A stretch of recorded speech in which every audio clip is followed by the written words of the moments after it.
इस एपिसोड में हम आपको उन लोगों के बारे में बताने वाले हैं जिन्होंने जलियांवाला बाग के नरसंहार को अपनी आंखों से देखा था, जो जनरल डायर के सिपाहियों की गोली खाने के बाद भी जिंदा बचे थे, जिन लोगों ने अपने लोगों को इस नरसंहार में खोया था।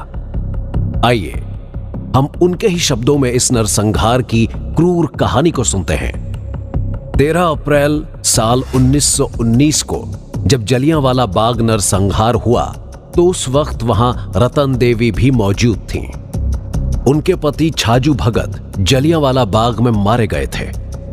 रतन देवी ने उस शाम की घटना को अपने शब्दों में जिस प्रकार बताया, आइए उसे सुनते हैं।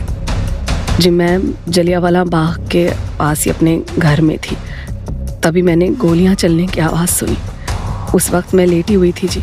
मैं घबरा कर उठ गई क्योंकि मेरे पति भी बाग में गए हुए थे। मैंने रोना शुरू कर दिया। मैं भागते हुए वहाँ पहुँची और मेरे साथ 2 और औरतें भी थीं। मैंने जी वहाँ लाशों का ढेर लगा हुआ देखा, जिसके बीच में मैं अपने पति को ढूंढ रही थी। काफ़ी देर तक लाशों के ढेर में ढूंढने के बाद मुझे मेरे पति की लाश मिली। वहाँ चारों तरफ खून और लाशें बिखरी हुई थीं। थोड़ी देर बाद वहाँ लाला सुंदर दास के 2 बेटे आए। मैंने उनसे चारपाई लाने को कहा, जिससे कि मैं अपने पति की लाश को घर ले जा सकूं। मेरे कहने पर दोनों लड़के घर गए और फिर मैंने अपने साथ आई 2 औरतों को भी घर भेज दिया। अब तक रात के 8 बज चुके थे जी, और चूँकि पूरे शहर में कर्फ्यू लगा हुआ था, इस वजह से कोई भी घर से बाहर नहीं निकल सकता था। मैं वहाँ रोते हुए खड़ी थी और उन 2 लड़कों के आने का इंतज़ार कर रही थी। तकरीबन रात के 8:30 बजे वहाँ एक सरदार जी आए। वहाँ और भी लोग थे जो अपने लोगों की लाशें ढूंढ रहे थे। मैं उन्हें नहीं जानती थी।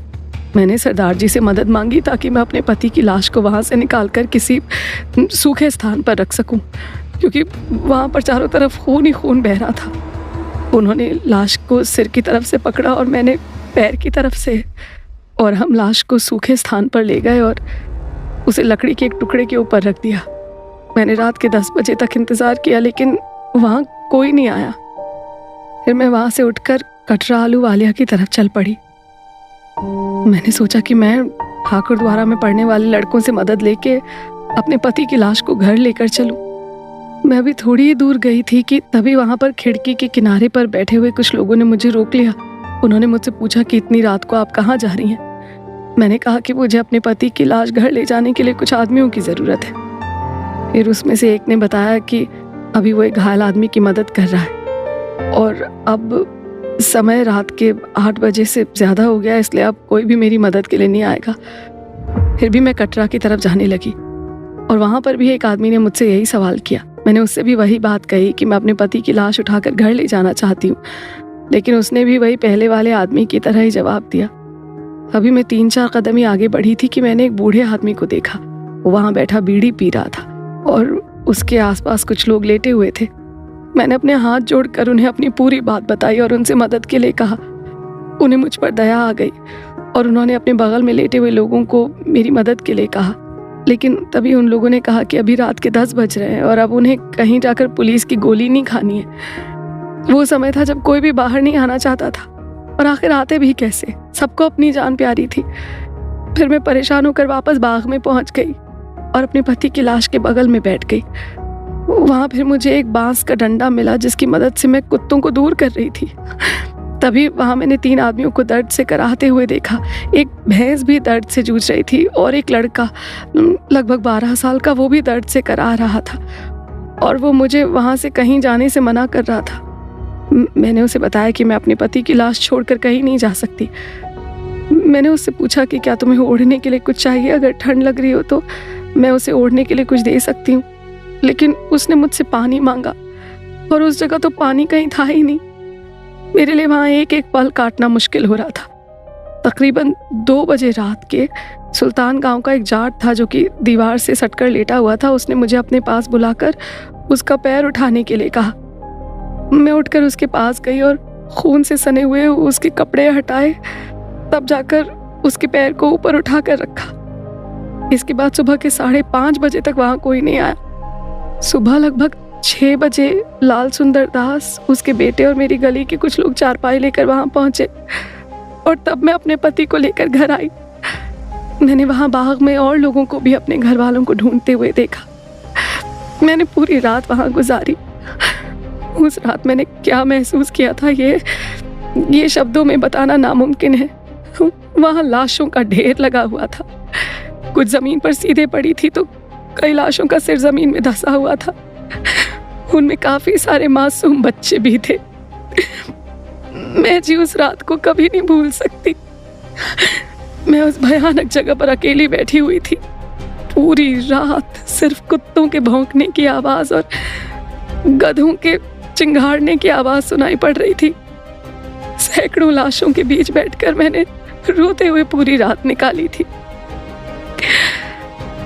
मैं अब और कुछ नहीं कह सकती। उस रात मैंने क्या महसूस किया वो जी सिर्फ मैं जानती हूँ और मेरा भगवान जानता है। रतन देवी का ये आंखों देखा हाल उस रात की भयावहता को बयान करने के लिए काफी है। ये तो मात्र एक शख्स की और एक परिवार की कहानी है। ऐसे न जाने कितने लोग और कितने परिवार जलियांवाला बाग में दफन हो गए, जिनकी कहानी दुनिया को आज तक पता ही नहीं चल सकी। रतन देवी की ही तरह कृष्णा चौहान की भी जलियांवाला बाग नरसंहार से जुड़ी एक खौफनाक याद है। उनके मामा जलियांवाला बाग में मारे गए थे।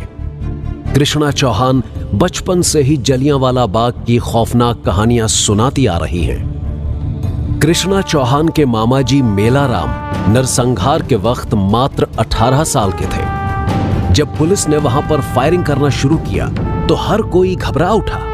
सब अपनी जान बचाने के लिए इधर उधर भागने लगे। किसी को कुछ समझ में नहीं आ रहा था कि वो किधर जाए। वहां सपाट मैदान था और बाहर निकलने का मात्र एक ही रास्ता था और वो भी काफी सकरा था। ऐसे में वहां भगदड़ मच गई। लोग एक दूसरे के ऊपर गिरने लगे और कुछ लोग तो मैदान के बीच में बने कुएं में भी गिर पड़े। ऐसे में कृष्णा चौहान के मामा जी भी उसी कुएं में गिरकर मारे गए थे। उनके शरीर पर गोलियों के निशान भी थे। आजादी की लड़ाई लड़ने वाले कुछ क्रांतिकारी भी मारे गए थे। इसी तरह से महेश बहल भी हैं, जिनके दादा लाला हरिराम भी इस नरसंहार में मारे गए थे, जो कि एक वकील थे।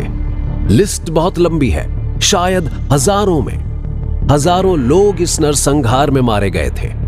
कुछ तो ऐसे भी जिनका कोई रिकॉर्ड ही नहीं है। न उस वक्त ब्रिटिश सरकार के पास था और न ही आज भारत सरकार के पास है। जलियांवाला बाग नरसंहार का भारत की आजादी की लड़ाई पर काफी व्यापक प्रभाव देखने को मिला। भारतीयों में असंतोष पनप उठा था। 1857 की क्रांति के बाद जो लड़ाई थोड़ी सुस्त सी हो गई थी, उसे अब फिर से गति मिल गई थी। देश के हर कोने में आजादी पाने की अलख जलनी शुरू हो गई थी, जिसका परिणाम भी नजर आने लगा था। जलियांवाला बाग नरसंहार के कुछ दिन बाद ही ब्रिटिश सरकार को भी ये एहसास हो गया था कि अब उनके लिए हिंदुस्तान में ज्यादा दिन तक अपने पैर गड़ाए रखना मुश्किल होने वाला है। जलियांवाला बाग नरसंहार के बाद भारत के स्वतंत्रता आंदोलन ने किस प्रकार गति पकड़ी और क्या थी उधम सिंह की कहानी, ये सब जानेंगे हम अगले एपिसोड में।